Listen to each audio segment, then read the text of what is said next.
Friends, I found some plywood on discount, so I decided to build a workbench. This video isn't meant as an in-depth guide or a technical tutorial on how to accomplish this yourself, but I have a lot of fun making these videos, so a workbench is another excuse to make one. I hope you enjoy and get some good ideas out of it.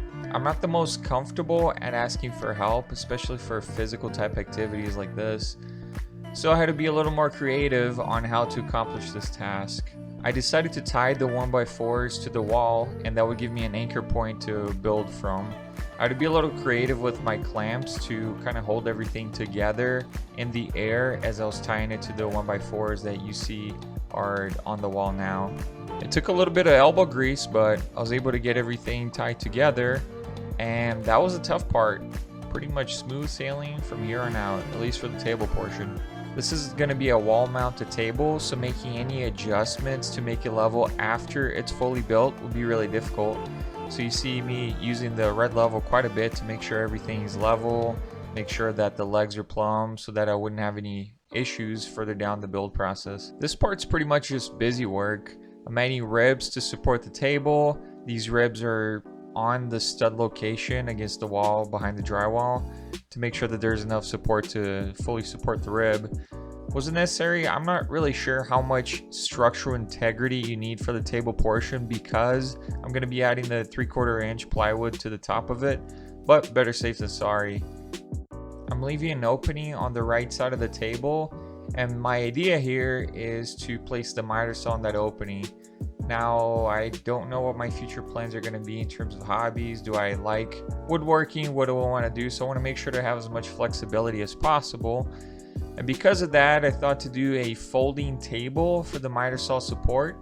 So the actual table is going to be offset a little bit lower such that when the table is placed upright, the top of the miter saw where the wood you're cutting rests against is actually going to be flush with the rest of the table. The idea is that when I'm not using the miter saw, I can fold it down and then put a slab of plywood over the top of that and then have a continuous table.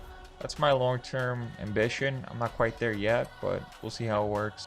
Here you see me add a couple legs to the front of the table. I want to make sure it's fully supported so it's pretty robust and heavy duty. As I place different car parts on top of it or whatever project comes up, I want to make sure that the table can support.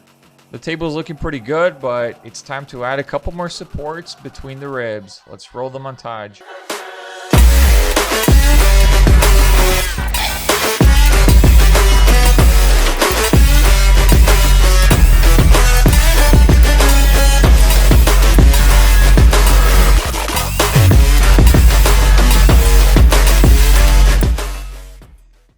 Now that I have 1,000 triangles fabbed up, it's time to add them across the different ribs, make sure that we have a very rigid table when it's finally finished. I want to give a special shout out to the wife for hanging in there when I go all out on these types of projects, and also for my L3 vertebrae for not starting hurting until the project was done.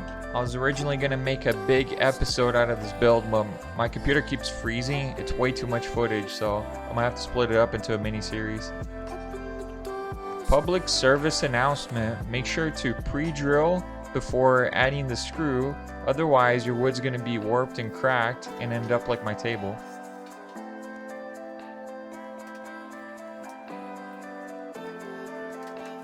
You remember when I said I wasn't comfortable asking for help? Yeah, that's a bad idea here, especially when you're trying to rip a 4x8 foot sheet of 3/4 inch thick plywood. It was pretty heavy. As you see, the table saw was kind of walking around. The project wasn't super duper safe, but I made it.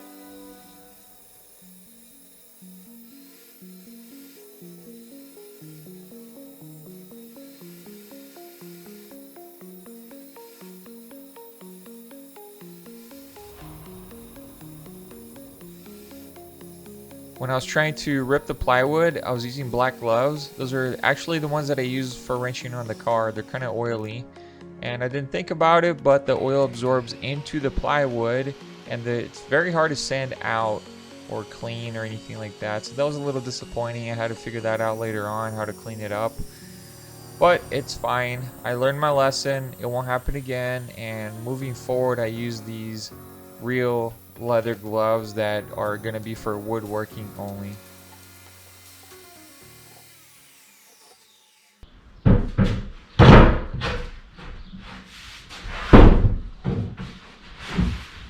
No! What did I do? What did I do? I will tell you exactly what I did. I measured perfectly again, and one more time got the measuring tape out to make sure I wouldn't miss anything.